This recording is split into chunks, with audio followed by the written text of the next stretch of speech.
Coordination compounds की question series में जो मोस्ट इंपॉर्टेंट क्वेश्चन है हमारे पास कोऑर्डिनेशन के, उसमें दूसरे लेक्चर में अब हम करेंगे पहला question. Discuss the nature of bonding in the following coordination entities on the basis of valence bond theory. Valence bond theory लगानी है हमको और बताना है हमें इनकी हाइब्रिडाइजेशन क्या होगी और ज्योमेट्री क्या होगी। नेचर ऑफ बॉन्डिंग मतलब है हाइब्रिडाइजेशन और ज्योमेट्री उनकी क्या होगी।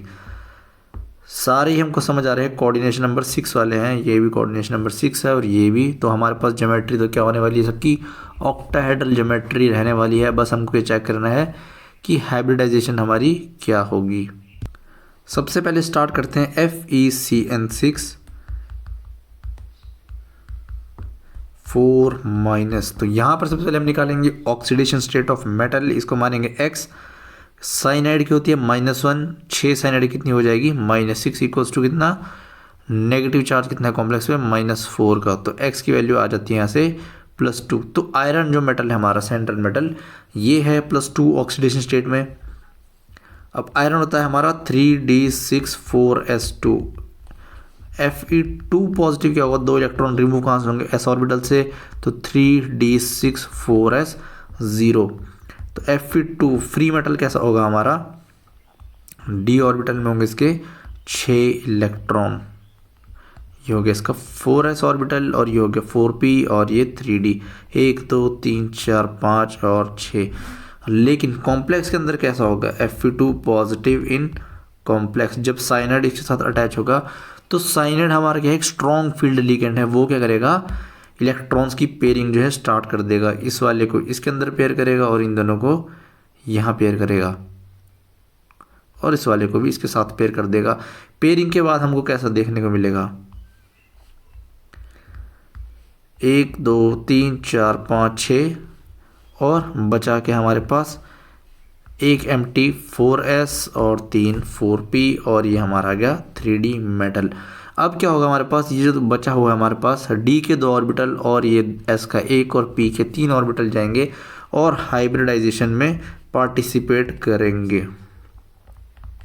तो 3d ऑर्बिटल हमारे कैसे बचे हैं, 1 2 3 4 5 6, ये तो हमारा 3d ऑर्बिटल रह गया। और हमारे नया जो ऑर्बिटल फॉर्म हुआ वो कौन सा हुआ, D2sp3। D2sp3 हाइब्रिड ऑर्बिटल का हमारे पास फॉर्मेशन हुआ। साइनाइड के हैं, एक साइनाइड डोनेट करेगा 2 इलेक्ट्रॉन को, तो 6 साइनाइड ग्रुप कितने करेंगे, 12 इलेक्ट्रॉन को। तो 1 2 3 4 5 6 7 8 9 10 11 12, ये हमारे आगे साइनाइड के इलेक्ट्रॉन्स। इनको अलग कलर से दिखाए थोड़ा। ये जो हमारे साइनाइड का D2sp3 ऑर्बिटल के साथ क्या है, ओवरलैपिंग, या फिर साइनाइड जो है हमारे D2sp3 ऑर्बिटल में अपने इलेक्ट्रॉन पेयर को डोनेट करेगा। और D2sp3 हमारा क्या है, inner orbital complex, inner orbital complex या फिर लो स्पिन कॉम्प्लेक्स हम इसको कहेंगे। इनर के 2 d ऑर्बिटल यूज़ किए हैं, इसलिए हमने क्या नाम रखा है, इनर d ऑर्बिटल कॉम्प्लेक्स। और हाइब्रिडाइजेशन D2sp3 में क्या होती है, हमारी ज्योमेट्री क्या होती है D2sp3 में, ऑक्टाहेड्रल ज्योमेट्री। ऐसे ही हमको सॉल्व करना है दूसरा क्वेश्चन, दूसरा पार्ट। इस क्वेश्चन का दूसरा पार्ट क्या होगा, COF6 कोबाल्ट हमारे पास सेंट्रल मेटल है, फ्लोरीन लीगेंड है, 6 लीगेंड है, ऑक्टाहेड्रल ही ज्योमेट्री होगी।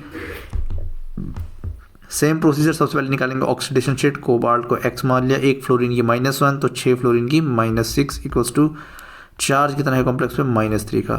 तो ऑक्सीडेशन स्टेट आ गई यहाँ से +3। तो कोबाल्ट जो है हमारे पास यहाँ पे +3 ऑक्सीडेशन स्टेट में है। सिंपल कोबाल्ट ही क्या होती है हमारे पास, 3d7 4s2, लेकिन कोबाल्ट +3 में क्या होता है हमारे पास, 3d6 4s0। 3 इलेक्ट्रॉन्स का रिमूव होगा, 2 होंगे ऐसे ऑर्बिटल से रिमूव, 1 होगा d ऑर्बिटल से रिमूव। अब इसको अगर भरते हैं CO+3 in free metal ion, free metal ion, 1 2 3 4 1 2 3 4 5 6, ये हमने भर दिया। 6 इलेक्ट्रॉन एम्प्टी होगा इसका क्या, 4s और 4p भी हमारे पास क्या होगा, एम्प्टी, ये है हमारा 3d। अब क्या होगा, CO3 पॉजिटिव इन किसमें, कॉम्प्लेक्स में। यहाँ पे लीगेंड क्या है हमारे पास, फ्लोरीन हमारा लीगेंड है। फ्लोरीन होता है हमारे पास एक वीक फील्ड लीगेंड, तो साइनाइड की तरह वो पेयरिंग नहीं कराएगा यहाँ पे। तो वो क्या करेगा, बाहर की जो d ऑर्बिटल है, 4d ऑर्बिटल है, इनके क्या करेगा, 2 ऑर्बिटल का यूज़ करेगा। ये इनर डी ऑर्बिटल्स हैं और ये बाहर वाले आउटर डी ऑर्बिटल्स हैं हमारे पास। तो हाइब्रिडाइजेशन में कौन से जाएंगे, ये 6 ऑर्बिटल्स पार्ट लेंगे हाइब्रिडाइजेशन में। तो हमारा इनर डी ऑर्बिटल तो ऐसे ही रहेगा, 1 2 3 4 5 6 3D ऑर्बिटल। और यहाँ हमारे पास एक नया ऑर्बिटल का फॉर्मेशन होगा, इसका नाम होगा sp3d2। फ्लोरीन भी क्या करेगा, 1 फ्लोरीन डोनेट करेगा 2 इलेक्ट्रॉन पेयर को, तो 6 फ्लोरीन कितने करेंगे, 12 electron pair, sorry 12 electron pair नहीं, 1 फ्लोरीन करेगा 2 इलेक्ट्रॉन को डोनेट, या फिर 1 फ्लोरीन 1 इलेक्ट्रॉन पेयर को डोनेट करेगा। 1 इलेक्ट्रॉन पेयर में कितने होंगे, 2 इलेक्ट्रॉन्स। ये आगे हमारे 12 इलेक्ट्रॉन किसके, फ्लोरीन के। और हमारा ऑर्बिटल का नाम क्या है, sp3d2। ज्योमेट्री इसकी भी क्या रहेगी, ऑक्टाहेड्रल। तो चाहे हाइब्रिडाइजेशन d2sp3 हो या sp3d2 हो, ज्योमेट्री क्या रहती है, ऑक्टाहेड्रल। थर्ड केस जो हमारा, ये बहुत ही इंपॉर्टेंट केस है, इस पे 3 स्टार लगा लेना, बहुत ही इंपॉर्टेंट है। CO, कोबाल्ट हमारा मेटल है और लिगेंड क्या है हमारा, ऑक्सीलेटो या फिर ऑक्सैलिक एसिड में से अगर हम H को निकाल दे तो हमारे पास क्या बनता है, ऑक्सीलेटो लिगेंड। 3 है, बाइडेंटेड लिगेंड है, इसको कोऑर्डिनेशन नंबर 3 मत समझना। कैसा होता है ये, C double bond O minus और O माइनस। यहाँ से भी एक और ऑक्सीजन डोनेट करेगा और यहाँ से भी एक ऑक्सीजन डोनेट करेगा। तो ये कैसी हुई डेंटिसिटी इसकी, बाइडेंटेड लिगेंड हम इसको बोलेंगे। तो कोऑर्डिनेशन नंबर कितना हुआ, 1 डोनर एटम 2 डोनर एटम। ऐसे ही यहाँ पर भी ऑक्सीजन ये लगेगा और यहाँ पर भी एक ऑक्सीजन डोनेट करेगा और यहाँ पे 3 लगे हुए हैं ना। कोऑर्डिनेशन नंबर 1 2 3 4 5 6, कोऑर्डिनेशन नंबर आया इसका 6। तो 6 में हमको पता है ज्योमेट्री क्या होती है, ऑक्टाहेड्रल। कोबाल्ट की ऑक्सीडेशन स्टेट निकालेंगे यहाँ से, X, एक ऑक्सीलेटो ऑक्सीजन के साथ है ना, यहाँ पे -1 लगाएगा तो 6 ऑक्सीजन कितने लगाएंगे, -6 का, -6 इक्वल्स टू -3। एक्स की वैल्यू आ गई यहाँ से +3। एक ऑक्सीलेटो लिगेंड की अगर हम देखें, एक ऑक्सीलेटो लिगेंड की ऑक्सीजन स्टेट कितनी है, -2, तो 3 की कितनी होगी, -6। अगर पर ऑक्सीजन की लेके चलेंगे तो इसकी -1 होगी, इसकी -1 होगी, इसकी -1, इसकी -1। तो ऐसे करके -6, चाहे ऐसे कर लो चाहे ऐसे कर लो, जैसे मन कर रहा है वैसे कर सकते हैं। कोबाल्ट होता है 3d7 4s2, 3 ऑक्सीजन स्टेट के मतलब 3d6। तो cobalt free metal ion state में कैसा रहेगा, 3d6, 1 2 3 4 5 और 6 empty 4s, ये हमारा 3d हो गया, और empty 4p ऑर्बिटल। अब जो O डोनर्स बोलते हैं, जैसे ऑक्सीजन हमको डोनेट कर रहे हैं ना, ऐसे ये हो H2O हो गया, एल्कोहल हो गया C2H5O माइनस, ऑक्जेलिक एसिड हो गया C जो हमने लिगेंड ले रखा है ऑक्सीलेटो वाला, यहाँ ऑक्सीजन डोनेट करता है तो हम इनको बोलते हैं O डोनर्स। ये वैसे होते हैं क्या, week field ligand. O donors हमारे पास होते हैं वीक फील्ड लिगेंड। लेकिन कोबाल्ट के साथ केस में एक एक्सेप्शन आ जाता है, या फिर अभी के लिए डिजीज नहीं समझ सकते तो मैं एक्सेप्शन बोल रहा हूँ इसका। जब ये कोबाल्ट +2 ऑक्सीडेशन स्टेट में होगा तो O डोनर्स कैसे बिहेव करेंगे, वीक फील्ड लिगेंड की तरह बिहेव करेंगे। लेकिन जब कोबाल्ट होगा +3 ऑक्सीडेशन स्टेट में, तब O डोनर्स हमारे क्या बन जाते हैं, strong field ligand. Previous case में हमने फ्लोरीन लिया था, तो फ्लोरीन तो चाहे +2 ऑक्सीडेशन स्टेट में हो चाहे +3 में हो, कोबाल्ट अगर +3 में है या +2 में है तो फ्लोरीन तो वीक फील्ड लिगेंड ही रहता है। लेकिन सिर्फ O डोनर्स क्या होते हैं, और मेटल भी कौन सा, सिर्फ कोबाल्ट, बाकियों के साथ नहीं, सिर्फ कोबाल्ट के साथ। अगर +2 में है तो O डोनर्स कैसे एक्ट करेंगे, वीक फील्ड लिगेंड की तरह। अगर कोबाल्ट +3 ऑक्सीडेशन स्टेट में है तो O डोनर्स के साथ ये बिहेव करेंगे as a strong field ligand. तो यहाँ पे जब हमारे पास O डोनर क्या करेगा, पेयरिंग करना स्टार्ट करा देगा, इसको यहाँ पेयर करेगा, इसको यहाँ पेयर करेगा, इसको यहाँ पेयर करेगा, और ये दोनों ही हो जाएंगे यहाँ पे पेयर। तो 2 हमारे पास एम्प्टी ऑर्बिटल्स प्रोड्यूस हो जाएंगे। तो CO3 पॉजिटिव इन कॉम्प्लेक्स क्या होगा, 1 2 3 4 5 6, और ये 2D जो है एम्प्टी इसने कर दिए हैं। ये हमारा 4s और ये 4p ऑर्बिटल। अब क्या होगा हमारे पास, ऑक्सीजन जो ऑक्जेलिक एसिड वाला लिगेंड है हमारा ऑक्सीडेटिव लिगेंड है, एक कितना डोनेट करेगा, वो बाइडेंटेट लिगेंड है तो एक करेगा 4 इलेक्ट्रॉन को डोनेट। हमारे पास कितने हैं, 3 लिगेंड लगे हुए हैं तो वो करेंगे 12 इलेक्ट्रॉन का डोनेशन। तो 12 इलेक्ट्रॉन कैसे आएंगे, CO3 पॉजिटिव इन कॉम्प्लेक्स, इसको सही से लिख देते हैं। अब इंपॉर्टेंट क्वेश्चन है बहुत ही, 3 ऑर्बिटल में तो क्या 3D ऑर्बिटल में क्या है हमारे पास 6 लिगेंड कोबाल्ट के भरे हुए हैं। नया एक हाइब्रिडाइज ऑर्बिटल कौन सा प्रोड्यूस हुआ हमारे पास, D2sp3, 1 2 3 4 5 6 7 8 9 10 11 12, ये किसके इलेक्ट्रॉन्स हैं हमारे पास, O- से जो मेटल के पास आ रहे हैं। हाइब्रिडाइजेशन होगी इसकी D2sp3, इनर ऑर्बिटल कॉम्प्लेक्स बन चुका है और ज्योमेट्री क्या होगी इसकी, ऑक्टाहेड्रल कॉम्प्लेक्स इसको हम कहेंगे। तो ये थोड़ा एक इम्पॉर्टेंट केस था, इसको थोड़ा ध्यान रखना। कोबाल्ट सिर्फ +3 के साथ जब डोनर एटम क्या होंगे, ओ डोनर्स होंगे हमारे पास, तो ऐसा एक्ट करेंगे स्ट्रॉन्ग फील्ड लिगेंड, वरना तो वीक फील्ड लिगेंड ही है वो। अगला क्वेश्चन है हमारे पास, amongst the following ions which one has the highest magnetic movement. Mu spin की वैल्यू पूछ रहा है, वो किसकी हाईएस्ट होगी। म्यू स्पिन का अगर हम फॉर्मूला देखते हैं तो वो क्या होता है हमारे पास, √ऑफ n+2, ये होता है हमारे पास म्यू स्पिन का फॉर्मूला। और n क्या होता है हमारे पास, नंबर ऑफ अनपेयर्ड इलेक्ट्रॉन। तो हमें डायरेक्ट समझ आ रहा है कि जितने ज़्यादा n की वैल्यू होगी, नंबर ऑफ अनपेयर्ड इलेक्ट्रॉन जितने ज़्यादा होंगे उतना हमारा क्या होगा, मैग्नेटिक मोमेंट। तो फर्स्ट केस देखते हैं हम, CrH2O6 और चार्ज कितना है 3 पॉजिटिव। ऑक्सीडेशन स्टेट कितनी है क्रोमियम की, +3 है, क्योंकि X और वाटर कितनी होती है 0 = +3। अब ऑक्सीडेशन स्टेट निकालना तो आ ही जाना चाहिए, इतनों की हमने निकाल दी है। तो X आ गया हमारा +3 में।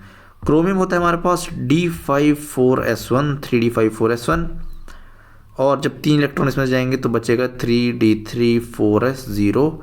अगर हम इसको बनाएं तो कैसे बनाएंगे, 3D3, ये हमारा EG सेट, ये हमारा T2G सेट। इसमें हमको देखने को मिले 3 अनपेड इलेक्ट्रॉन। अगर हम दूसरा केस लेते हैं, FeH2O6 2 पॉजिटिव, आयरन यहाँ पे है +2 ऑक्सीडेशन स्टेट में। आयरन की जो इलेक्ट्रॉनिक कॉन्फ़िगरेशन होती है 3D6 4S2, 2 इलेक्ट्रॉन यहाँ से रिमूव करेंगे तो 3D6 बचेगी हमारे पास। अब हमको चेक करना है हमारा लिगेंड कैसा है, स्ट्रॉन्ग फील्ड है कि वीक फील्ड है। यहाँ तो चाहे स्ट्रॉन्ग फील्ड हो वीक फील्ड हो, यहाँ तो कोई दिक्कत है नहीं, क्योंकि 2 ऑर्बिटल हमारे एम्प्टी हैं। तो यहाँ पे कोई भी लिगेंड ले आओ, स्ट्रॉन्ग भी ले आओ चाहे वीक भी ले आओ, इसकी पेयरिंग वो नहीं कराएगा। हमें पेयरिंग कहाँ से करानी पड़ती है, D4 से हमको चेक करना पड़ता है। तो हमारे पास D6 है। अब हम देखेंगे कि लिगेंड हमारा है वीक फील्ड लिगेंड, तो हम भरेंगे ऐसे इसको 1 2 3 4 5 6। अगर हमारा स्ट्रॉन्ग फील्ड लिगेंड होता है तब कैसे भरते हैं हम इसको, 6 इलेक्ट्रॉन्स को 1 2 3 4 5 6। तो ये ध्यान रखना पहले हमें लिगेंड कौन सा दिया है। वीक फील्ड है 1 2 3 4 5 6 इलेक्ट्रॉन्स हमने भर दिए हैं। तो नंबर ऑफ अनपेयर्ड इलेक्ट्रॉन्स कितने हैं मेरे यहाँ पे, टोटल 4। n की वैल्यू यहाँ आई है 4 और इधर n की वैल्यू क्या आई है 3। थर्ड कॉम्प्लेक्स हमारा ZnH2O6, ZnH2O6 2 पॉजिटिव। जिंक हमारा कौन सी ऑक्सीडेशन स्टेट में, +2 ऑक्सीडेशन स्टेट में। जिंक होता है 3D10 4S2, लेकिन जब इसके हम 2 इलेक्ट्रॉन को रिमूव कर देंगे तो क्या बनेगा 3D10। अब यहाँ तो कोई अनपेड इलेक्ट्रॉन हमारे पास प्रेजेंट ही नहीं है। 1 2 3 4 5 6 7 8 9 10, तो n की वैल्यू क्या है यहाँ पे 0। एक भी अनपेड इलेक्ट्रॉन हमारे पास प्रेजेंट नहीं है, तो इसके मैग्नेटिक मूवमेंट कितना होगा, म्यू स्पिन की वैल्यू जो आएगी वो आएगी 0। सबसे कम इसी की आएगी। Number of unpaired electron second वाले केस में ज़्यादा है, तो सबसे ज़्यादा उसकी होगी। तो ऑर्डर क्या होगा हमारा, सेकंड, फर्स्ट और थर्ड। ये होगा हमारा मैग्नेटिक मूवमेंट का ऑर्डर। अगला क्वेश्चन हमारे पास, what is meant by chelate effect, give an example. Chelate effect क्या होता है, जब हमारे पास कोई भी बाइडेंटेट या फिर बाइडेंटेट से भी ज़्यादा लिगेंड, मतलब बाइडेंटेट, ट्राइडेंटेट, टेट्राडेंटेट, ऐसे टाइप के लिगेंड आते हैं। ये मैंने बाइडेंटेट का एग्जाम्पल लिया है। और कोई मेटल हमारे पास प्रेजेंट है, तो ये जब 2 साइड से डोनेट करते हैं तो एक रिंग का फॉर्मेशन होता है, जैसे ऑक्जेलिक एसिड वाले केस में हमने देखा है। एक दूसरा क्या करेगा, यहाँ से भी रिंग की फॉर्मेशन करेगा, ये कार्बन। ऐसे ही तीसरा लिगेंड हमारा क्या होगा ऑक्सीलेट का, अगर एक भी रिंग बन रही है तो, और यहाँ तो 3 बनेंगी, तो रिंग कैसे बनेगी, 1 2 3 4 5, एक 5 मेंबर की रिंग बन रही है। हो सकता है कि 6 मेंबर की बन जाए, हो सकता है 7 मेंबर की बन जाए, 4 की बन जाए, 3 की बन जाए। जब भी रिंग फॉर्मेशन होगा हमारे पास तो हम ऐसे को इफेक्ट को क्या बोलते हैं, चिलेट इफेक्ट, या फिर हम इसको चिलेशन भी बोलते हैं। जहाँ पर भी हमारा कॉम्प्लेक्स जो है चिलेशन दिखाता है, वहाँ हमारा क्या होता है, कॉम्प्लेक्स की जो है स्टेबिलिटी जो है ज़्यादा होती है। एक नॉन चिलेट लीगेंड और एक चिलेट लीगेंड, स्टेबिलिटी कहाँ ज़्यादा होगी, जहाँ पे हमको चिलेशन देखने को मिल रहा होगा, वो हमारा ज़्यादा स्टेबल कॉम्प्लेक्स का फॉर्मेशन करेगा। गिव एन एग्जांपल, तो एग्जांपल मैंने ये दे ही दिया है। ऐसे ही कोई भी EDTA वगैरह ले सकते हैं, हेक्साडेंटेट लीगेंड, ये मैंने बाइडेंटेट लिया है। अब चलते हैं नेक्स्ट क्वेश्चन की तरफ। अगला क्वेश्चन है what is spectrochemical series. Spectrochemical series क्या करती है, हमारे पास I- से शुरू होती है, Br-, Cl-, फिर बीच में आते हैं वाटर, फिर आता है अमोनिया, फिर आता है En, ये सब मॉलिक्यूल हमारे आते हैं, जाते कहाँ तक हैं, साइनाइड, और लास्ट में CO। ये हमारी क्या है, spectrochemical series weak field ligand से स्टार्ट होती है और कहाँ तक जाती है, स्ट्रॉन्ग फील्ड लीगेंड तक ये जाती है। तो स्पेक्ट्रोकेमिकल सीरीज क्या है हमारी, बेसिकली एक अरेंजमेंट है इसकी, सारे लिगेंड्स की, जो स्टार्ट होती है वीक फील्ड से और जाती कहाँ तक है, स्ट्रॉन्ग फील्ड लिगेंड तक। Explain the difference between a week field ligand and a strong field ligand. Week field ligand क्या करता है हमारे पास, अगर हम क्रिस्टल फील्ड थ्योरी के हिसाब से देखें तो जो डी ऑर्बिटल की स्प्लिटिंग है ये जो हमारी कम कराता है। अगर हम ऑक्टाहेड्रल फील्ड की बात करते हैं तो ये Eg है और ये T2G है। वीक फील्ड में क्या करेगा, जो डेल्टा O की वैल्यू होगी हमारी, स्प्लिटिंग होगी, क्रिस्टल फील्ड स्प्लिटिंग, ये लेस होगी, और जो हमारा स्ट्रॉन्ग फील्ड लिगेंड होगा वो क्या कराएगा, स्प्लिटिंग को ज़्यादा कराएगा। ये हमारी करेगा स्ट्रॉन्ग फील्ड लिगेंड क्या करा रहा है, स्प्लिटिंग। तो यहाँ से अगर हम जब delta O crystal field splitting energy निकालेंगे डेल्टा O की वैल्यू, तो ये हमारी much greater than weak field ligand के साथ आएगी। तो ये डिफरेंस आता है हमारा वीक फील्ड लिगेंड और स्ट्रॉन्ग फील्ड लिगेंड में। अगला क्वेश्चन है हमारे पास, a solution of NiH2O6 2 positive is green. बोल रहा है ये ग्रीन कलर का है, लेकिन जो हमारा कॉम्प्लेक्स है NiCN4 2-, ये हमारा कैसा होता है, ये होता है कलरलेस। तो कलर्स की जब भी हम बात करेंगे तो हमको यूज़ करना पड़ेगा क्रिस्टल फील्ड थ्योरी। ये बोलता है कि Eg और T2G ऑर्बिटल्स में स्प्लिट होगी हमारी। ये ऑक्टाहेड्रल फील्ड है, तो यहाँ पे क्या होगा, Eg सेट ऑफ ऑर्बिटल्स जाएंगे ऊपर और T2G हमारे जाएंगे नीचे। यहाँ पे क्या है, हमारा टेट्राहेड्रल फील्ड है, तो यहाँ पे Eg ना बोल के हम क्या बोलेंगे, E सेट आएगा नीचे और T2 आएगा ऊपर। कौन फिर ऑक्सीडेशन स्टेट यहाँ भी निकल के +2 है और यहाँ पर भी निकल के +2 है, तो हमारे पास क्या रहेगा 3D8 4S0। हमको इसकी जो है ऐसे ही भरनी पड़ेगी। H2 हमारा वीक फील्ड लिगेंड है, हाई स्पिन कॉम्प्लेक्स है, तो हम कैसे भरेंगे, पेयरिंग नहीं कराएंगे और हम ऐसे जो है 8 इलेक्ट्रॉन्स को फिल कर देंगे। यहाँ पर हमको पेयरिंग करानी पड़ेगी क्योंकि साइनाइड हमारा एक स्ट्रॉन्ग फील्ड लिगेंड है।